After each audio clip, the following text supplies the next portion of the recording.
I do a lot of things that go against conventional marketing wisdom and standard marketing practices. I think a lot of conventional marketing wisdom is simply false and perpetuated by marketers that really just want to create and sell a shinier object or fix something that isn't broken, as was the case with an experience I just had that prompted me to make this video.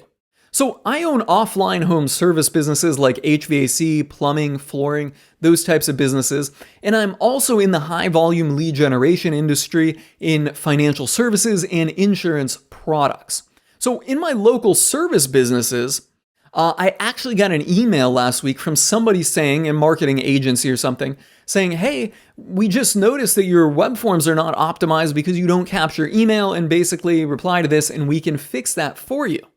And that prompted me to make this video, why I stopped capturing email address on my lead generation form. So here's a standard lead generation form. This is not reflective of the lead generation forms that I use. It's just, illustrative, a simple lead generation form. We got name, we got email, phone, and then, a little question, what service are you interested in, and submit. I have stopped capturing email. Most lead generation forms still capture email. Probably always will forever, but I have stopped doing this, and I've stopped doing this particularly in my local home service businesses several years ago, maybe not several years ago, but 2 or 3 years ago. In my lead generation business, some of my forms have it, some of them do not. It really, depends ultimately on what my end buyer is requiring, and a lot of them have adopted this principle of no email address since I explained to them what I'm going to explain to you guys right now. So first, it's real simple. The email field, and I got this on my other monitor to copy and paste. So I'll just paste it there. The email field encourages people to input a fake phone number or not answer their phone. Right? So when a user comes through and they see that the email field, and then the phone field, like, well, I can just put in my email here and I can either put in a fake phone or I can just avoid it. And that, that'll work, right? Then I don't have to actually speak to anybody. And that does work because, the leads come through. And if you've ever done lead generation and followed up on the leads, you'll know that your actual getting them on the phone, getting them on the phone rate can be very, very difficult. It can be low. It's not uncommon to see, even with well-targeted ads and a resilient form, a form more thorough than this, that you get less than a 50% contact on call rate. But if you total up the if you look at how many you email, right, and get responses from, you'll get some there too. So you might get let's just say 50% contact on call, and then 55% when you add in, you get another 5% of contacts by email, and then the rest of them either get lost in the email or just avoid you altogether.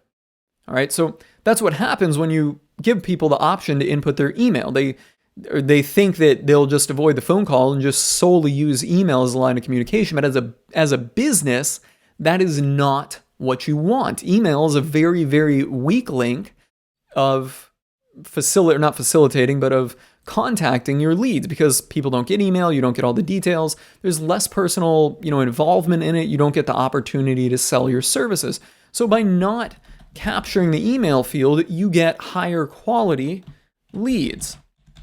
All right, so when a lead comes through here, a user, not a lead at this point, user ends up on your lead generation form and they're looking at it, and now all they see is a phone field.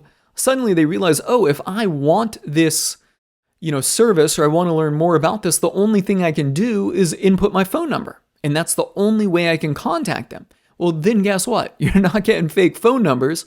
You're going to get real phone numbers, and the people are going to answer because they're not just going to wait for your email and, plan to facilitate communication via email.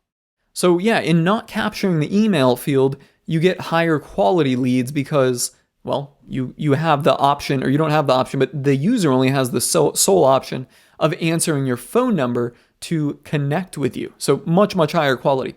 And then as a secondary resort, you can also text them, from whatever you're using through their phone. You can text them. Text messages are by nature shorter. They're much more engaging because the users are always on their phone. People spend more time in their text messages than in their emails.